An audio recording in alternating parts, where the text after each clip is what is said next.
Да видим как се избира детско столче за автомобил и на какви параметри трябва да отговаря, за да изпълнява обезопасяващите си функции. Роси Пламенова и Иван Миланов.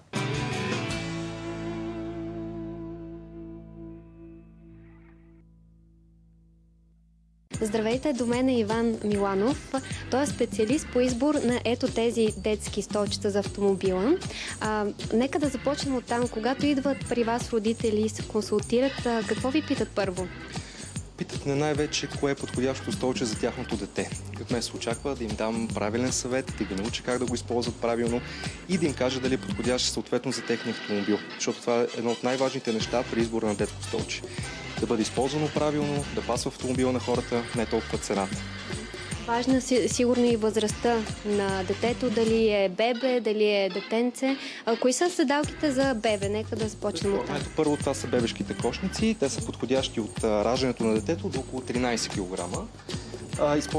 Могат да бъдат използвани с бази, които се фиксират неподвижно в колата и инсталацията на кошчето става буквално за няколко секунди.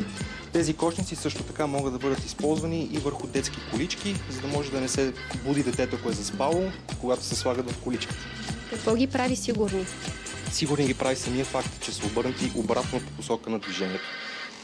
Особено при бебетата и децата до 4 години, техните вратове и глави са много крехки и съответно по-големи пропорции и по-тежки спрямо останалите части на тялото. И когато са обърнати напред, се поставя огромно натоварване, огромен стрес върху главата и врата на детето. Затова най-важното е те да се возят назад колкото се може по-дълго, пък до годинка е абсолютно задължително да бъдат обърнати назад и наклонът на столчето да бъде около 45 градуса, т.е. по-легнали, за да се щади техния гръбнак. Кое от столчетата тук е такова? Ето тези кошници, които може да видите тук. Те се използват от раждането до 13 кг, до около годинка могат да бъдат ползвани. След това европейската практика, това, което се е наложило през годините, е обърнати напред столчета от група 1, 9 до 18 кг с 5-точкови колани, както може да видите, които са безопасни, тествани, но са обърнати по посока на движението. Това, което се налага първо в Европа като ново течение е шведския, скандинавският модел на столчета, които се използват обратно на движението. Там е доказано, те се използват в Швеция от 1960 година и са доказано 5 пъти по-безопасни. Защо?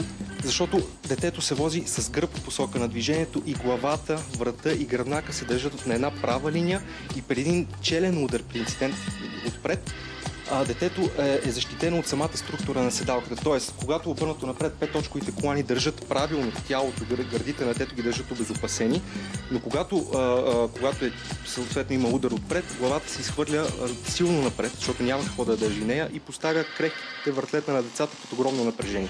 Когато са обърнати назад, самата структура на столчето държи главата и врата в правилна позиция. Така че до 5 пъти по-безопасно да се возят обратно на движението. И общо взето няма нито един минус. Често родители ме питат, няма ли да е тясно за крачетата на детето, те виждат ли достатъчно навън и така нататък. Напротив, за децата им е много по-интересно да се возят назад. Те са много по-гъвкави от нас и ако ние с вас не можем да седим с свити крака по турсто дълго време, за децата не е никакъв проблем това. Разпространена ли е тази практика в България? В България тепърва се разпространява, но в интерес на истината България е една от най-напредналите европейски страни, която е отворена към нововведение. Понеже ние нямаме много практика, традиции с детските столчета, не като Германия, да кажем. И това, което е ново, по-лесно се приема някакси от хората. Кои са най-честите грешки, които правят родителите при избор на подобна кошница? За мен най-честата грешка е родителите да поръчват седалки от интернет, без да са ги видяли, без детето да е седнал в тях, без да са ги тествали в автомобилите, но най-важното, без да имал някой, който да ги обучи да бъдат използвани правилно.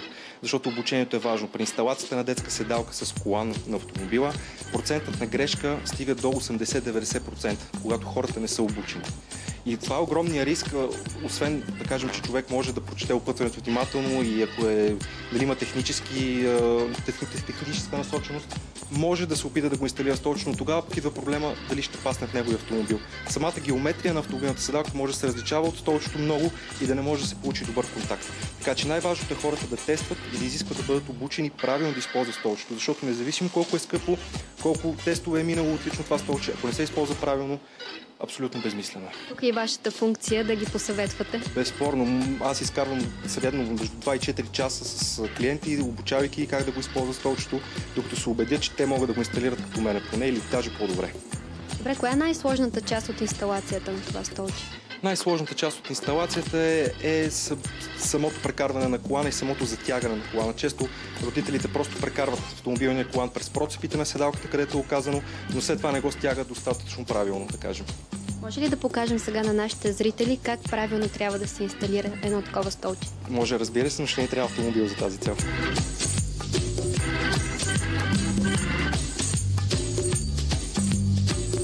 Ето вече започва нашата демонстрация. Коя е първата стъпка? Стъпка е поставянето на базата в автомобила. Тази база се използва за детските кошници. Чрез Isofix системата, което е изключително лесно, както може да видите.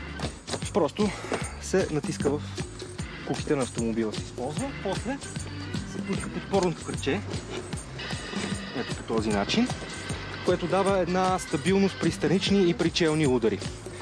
Както виждате, поставянето е много лесно. После единствената стъпка е като сложите детето вътре в кошчето. Задължително ли е да имаме такава база? Не е задължително, но изключително много улеснява целият процес на инсталация. В никакъв случай не е задължително, както виждате, ето, едно движение и кошчето е поставено. После също изключително лесно, просто се освобождава и се вдига ето по този начин. Излиза от базата. Иначе трябва да го инсталирате с колани, което отнема известно време и всеки път има риск да не се получи достатъчно добре. Това е бебешко кошче. Това е бебешко кошче, от раждането до около годинка се използва. И седи по този начин наобратно. Винаги обратно на движението. Често срещана грешка е родители да поставят бебешкото кошче с колани обърнати напред, което носи огромен риск за детето. Сега не мога да не ви попитам, има ли мода в тези столчета? Безспорно има. Значи, като всеки един търговски продукт, те се предлагат в най-различни разцветки. Има изключително модерни, добри, качествени материали се използват, като органични материи, които не запарват детето, предпазват от алергии, кожата и така нататък. Чисто цветово? Чисто цветове, каквото може да си представите. От бяло до черно и гамата между тях абсолютно всичко.